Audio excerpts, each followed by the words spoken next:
Pernah nggak sih lagi semangat-semangatnya diet, laparnya ampun-ampunan? Kayaknya nggak berhenti-berhenti. Tenang, Anda nggak sendirian kok.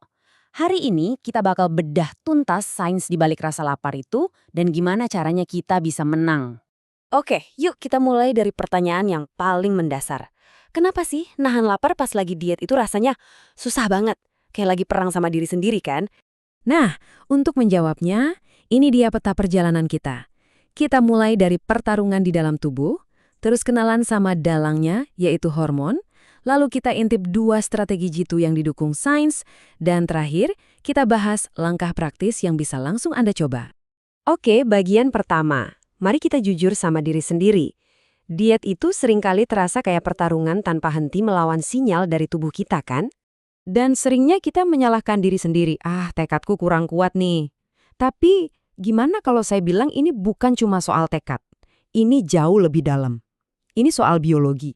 Ngomong-ngomong soal biologi, di balik layar itu ada para dalang yang ngatur semuanya.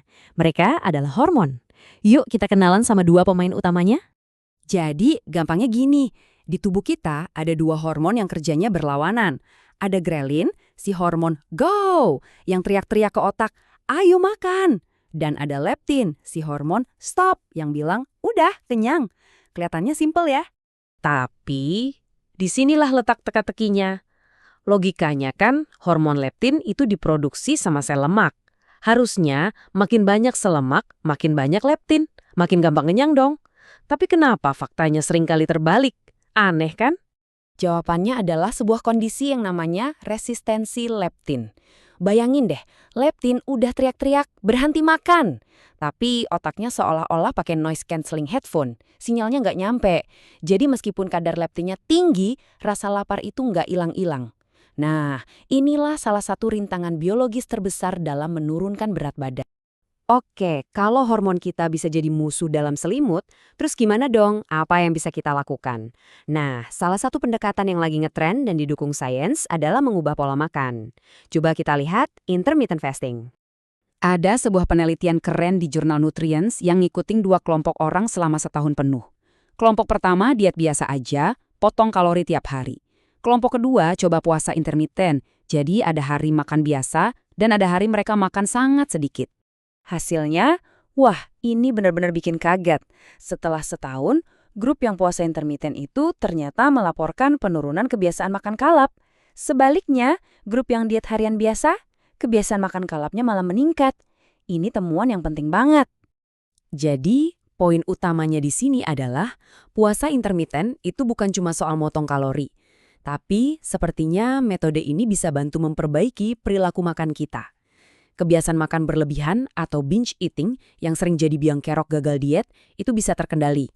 Jadi bukan cuma apa yang dimakan, tapi bagaimana cara kita makan.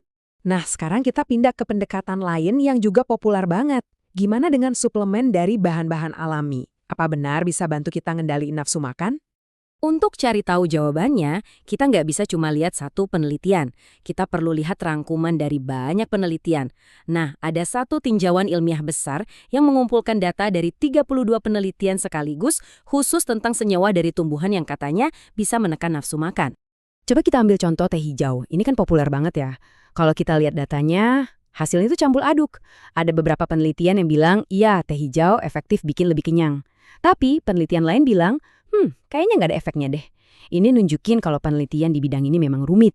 Bahkan, kesimpulan akhir dari tinjauan besar itu pada dasarnya bilang kalau bukti untuk sebagian besar suplemen alami untuk saat ini masih belum cukup meyakinkan. Artinya, masih butuh lebih banyak penelitian lagi. Oke, setelah tahu soal hormon, pola makan, sampai bukti ilmiah suplemen, sekarang pertanyaannya, jadi kita harus gimana? Apa langkah praktis yang bisa kita ambil? Yuk kita rangkum poin-poin pentingnya. Pertama, ingat, nafsu makan itu soal biologi, ada hormon grelin dan leptin. Kedua, sistem ini bisa error lewat resistensi leptin. Ketiga, pola makan seperti puasa intermiten bisa jadi solusi untuk memperbaiki perilaku makan. Dan terakhir, untuk suplemen alami potensinya ada, tapi kita harus jadi konsumen yang cerdas. Meskipun bukti ilmiahnya secara umum masih berkembang, ada beberapa bahan yang sangat menjanjikan. Salah satunya, teh hijau. Karena beberapa penelitian menunjukkan hasil yang positif, Para ilmuwan jadi penasaran dan terus menelitinya. Jadi potensinya itu nyata. Nah, buat Anda yang tertarik untuk memanfaatkan potensi teh hijau ini, salah satu cara paling praktisnya adalah lewat suplemen. Contohnya, produk seperti Slim In dari Naturafit itu isinya ekstrak teh hijau. Ini nyambung banget sama sains yang barusan kita bahas dan bisa jadi alat bantu yang gampang untuk mendukung program diet Anda.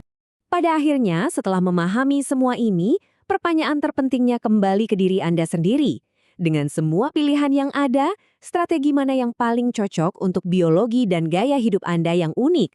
Sekarang, Anda punya bekal ilmunya untuk memilih.